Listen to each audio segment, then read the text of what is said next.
آپ صلی اللہ علیہ وسلم ایک پہلوان تھا رکانا، بہت بڑا پہلوان، 1000 پہلوانوں کو اس نے پچھاڑ دیا، ہرا دیا، اور اس کا دعویٰ تھا کہ مجھے کوئی نہیں ہرا سکتا۔ آپ صلی اللہ علیہ وسلم بکریاں چرا رہے تھے، بکریاں چرانا آپ صلی اللہ علیہ وسلم کی سنت ہے۔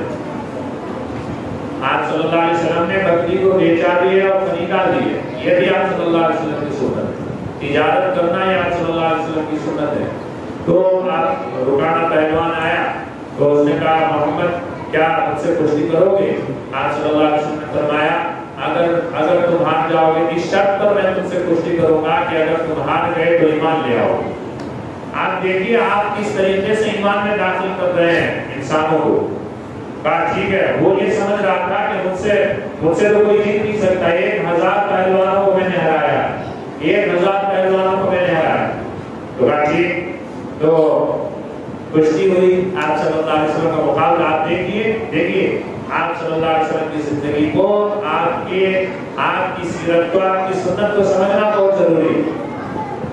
اگر سنت کے اعتبار سے ورزش کی نیت اور ورزش کے ارادے سے، صحت مندی کے ارادے سے اگر آپ کشتی کر رہے ہیں، پورے جسم کو چھپا کر، کھول کر نہیں، بنانا ہو کر نہیں، پورے جسم کو چھپا کر صحت اور تندرستی کا ارادہ ہو، اس وجہ سے اگر آپ کشتی کر رہے ہیں تو یہ آپ صلی اللہ علیہ وسلم کی سنت ہے، یہ آپ صلی اللہ علیہ وسلم کی سنت ہے۔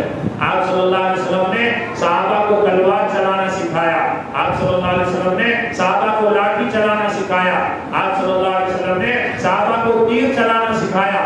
آپ صلی اللہ علیہ وسلم کی وفات کے وقت آپ کے گھر میں کچھ بھی نہیں تھا مال و دولت، لیکن 7 تلوار آپ صلی اللہ علیہ وسلم کے حجر مبارک میں لٹکے ہوئے، 7 تلوار آپ صلی اللہ علیہ وسلم کے حجر مبارک میں لٹکے ہوئے تھے۔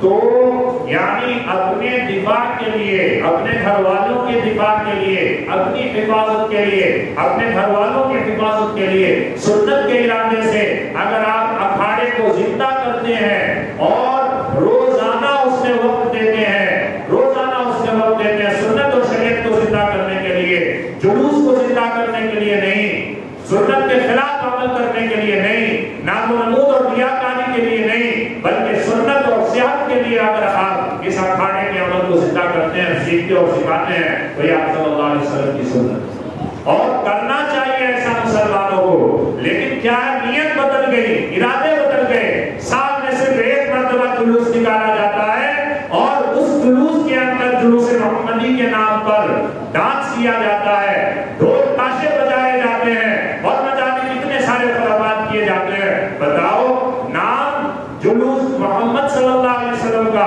نام جشن کا، عید میلاد النبی کا، اور اس میں ڈانس کیے جا رہے ہیں، اس میں ڈھول تاشے بجائے جا رہے ہیں، اور اس میں سنت اور شریعت کے خلاف عمل کیا جا رہا ہے، اور مسلمان یہ سمجھ رہا ہے کہ میں آپ صلی اللہ علیہ وسلم آپ صلی اللہ علیہ وسلم کی شان میں جو ہے بہت اچھا عمل پیش کر رہا ہوں۔ یہ اچھا عمل نہیں ہے مسلمانوں، یاد رکھو، یہ اچھا عمل نہیں ہے۔ اچھا عمل تو اس وقت ہوگا جب آپ صلی اللہ علیہ وسلم کی زندگی کو آپ اپنائیں گے۔ اسلام کے اندر صرف 2 عید ہیں، ایک عید الفطر اور دوسری عید عید الاضحیٰ، تیسری عید کا کوئی تصور نہیں ہے اسلام میں۔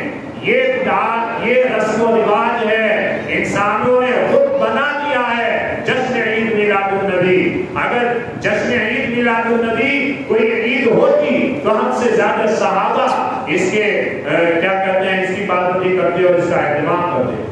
مدینہ منورہ کے اندر جشن عید میلاد النبی منایا جاتا اور دنیا کے دیگر ممالک میں منایا جاتا، صحابہ مناتے، صحابیات مناتے، اور تابعین تابعین مناتے، اور بزرگان دین مناتے، اولیاء اللہ مناتے۔ سیدنا عبد القادر جیلانی رحمۃ اللہ علیہ نے جشن عید میلاد النبی نہیں بنائی، خواجہ معین الدین چشتی رحمۃ اللہ علیہ نے جشن عید میلاد النبی نہیں بنائی۔ میرے پیارے اسلامی بھائیوں، ضرورت اس بات کی ہے کہ صحیح نیت اور ارادے کے ساتھ ہمیں سنت اور شریعت کو اپنانا ہے۔ آپ صلی اللہ علیہ وسلم نے حضرت رکانہ رضی اللہ عنہ سے کشتی کی، پہلی مرتبہ میں آپ نے پچھاڑ دیا حضرت رکانہ کو، تو حضرت رکانہ کہتے ہیں کہ اے محمد، میں تیار نہیں ہو سکا تھا، میں تیار نہیں ہو سکا تھا، اس لیے میں ہار گیا، اب پھر سے یعنی دوبارہ ٹرائی کرتے ہیں، دوبارہ ٹرائی کرتے ہیں۔ آپ صلی اللہ علیہ وسلم نے کہا ٹھیک ہے، دوبارہ ٹرائی کرتے ہیں۔ دوبارہ آپ نے کشتی کی، دوبارہ بھی آپ نے اس کو پچھاڑ دیا.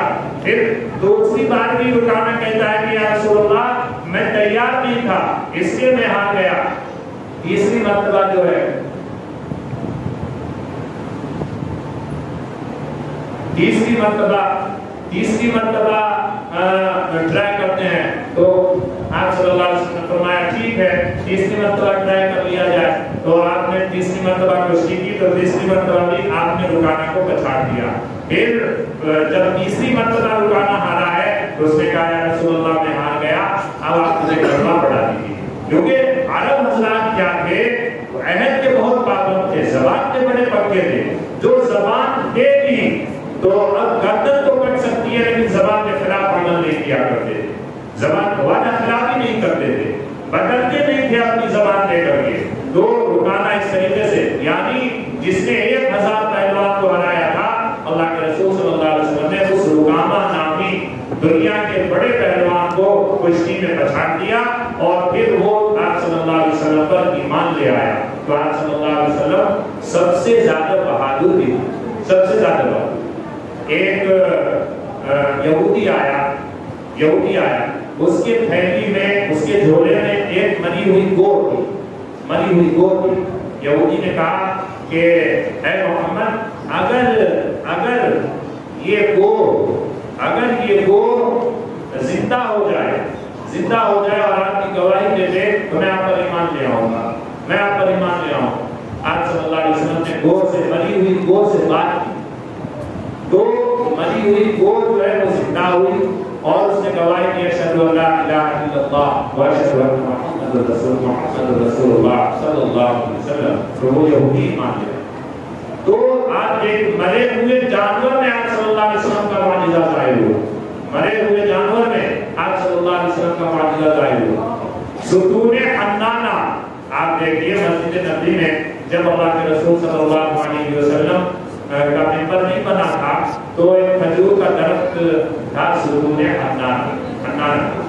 آج وہاں پہ جس جگہ درخت تھا وہاں پر مسجد نبوی میں ریاض الجنہ میں ایک ستون ہے, ایک پلر ہے, اس کا نام ہی ستون حنانہ اور اس میں لکھا ہوا ہے ستون حنانہ. تو اس کھجور کے درخت سے ٹیپ لگا کر اللہ کے رسول صلی اللہ علیہ وسلم جمعے کا خطبہ دیا. جب ممبر بن گیا آپ صلی اللہ علیہ وسلم ممبر پر تشریف لے آئے تو ستون اور سارے صحابہ بیٹھے ہیں آپ کے سامنے. وہ درخت کھجور کا درخت چیخیں مار کر رونے لگا.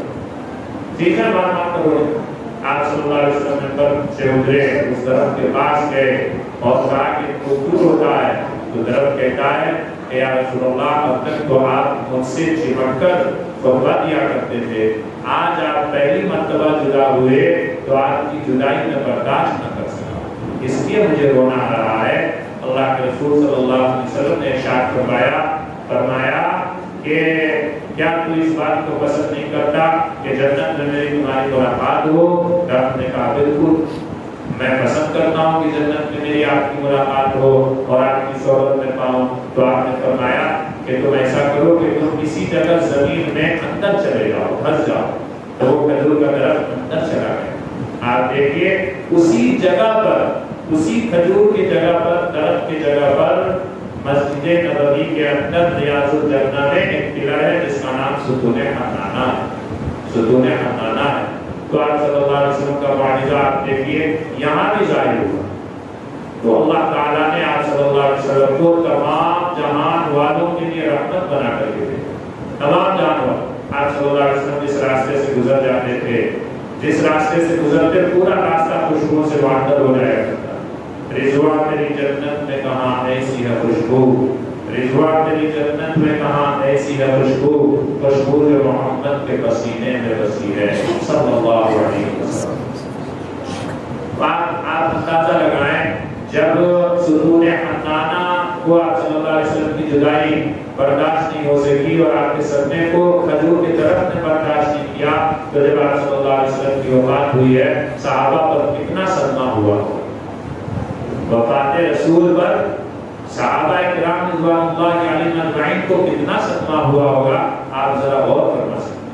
اللہ کے رسول صلی اللہ علیہ وسلم نے وفات والے دن فجر کی نماز میں آپ نے پردے ہٹا کر اپنے حجرے مبارک سے صحابہ کو دیکھا، صحابہ نماز میں مصروف تھے، مشغول تھے، آپ صلی اللہ علیہ وسلم مسکرائے، آپ نے تبسم فرمایا۔ قریب تھا کہ صحابہ نماز چھوڑ دیتے، لیکن آپ صلی اللہ علیہ وسلم نے اشارے سے صحابہ کو روک دیا اور فرمایا تم لوگ اپنی جگہ پر نماز پڑھا کرو، اور پھر اس کے بعد پردہ لگا لیا۔ اور روایت کے اندر آیا ہے کہ چاش کی نماز سے پہلے یا چاش کی نماز کے بعد اللہ کے رسول صلی اللہ علیہ وسلم کی وفات ہوئی۔ وفات کے وقت اہل بیت سب آپ صلی اللہ علیہ وسلم کے پاس ہیں۔ عائشہ صدیقہ رضی اللہ عنہا کے گود میں اللہ کے رسول صلی اللہ علیہ وسلم کا مبارک سر ہے، اور عبد الرحمن بن ابی بکر رضی اللہ عنہ سامنے کھڑے ہیں جو بھانجے تھے عائشہ صدیقہ رضی اللہ عنہا کے، ان کے جیب میں مسواک تھی، اس مسواک پر اللہ کے رسول صلی اللہ علیہ وسلم کی نگاہ اور نظر جا کر ٹک گئی۔ عائشہ صدیقہ رضی اللہ عنہا سمجھ گئی کہ آپ صلی اللہ علیہ وسلم مسواک فرمانا چاہتے ہیں۔ آپ نے وہ مسواک کی اور اپنے دانت سے نرم کیا، چبایا، اور چبانے کے بعد آپ صلی اللہ علیہ وسلم کو مسواک عطا فرمایا۔